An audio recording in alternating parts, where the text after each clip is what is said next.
Σήμερα, 25 Νοεμβρίου, έχουμε συγκεντρωθεί εδώ το Κέντρο Ερευνών για Θέματα Ισότητας και τα συμβουλευτικά κέντρα μαζί και σε συνεργασία με το ΠΕΠ Αττικής να ενημερώσουμε τον κόσμο για τις συμβουλευτικές μας υπηρεσίες.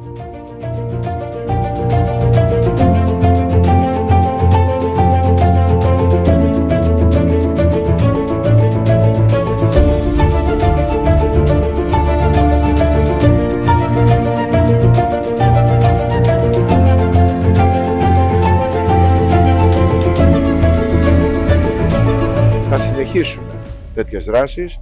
Είναι σίγουρο ότι καταδικάζουμε όποια μορφή βίας και προφανώς καταδικάζουμε ιδιαίτερα τη βία κατά των γυναικών.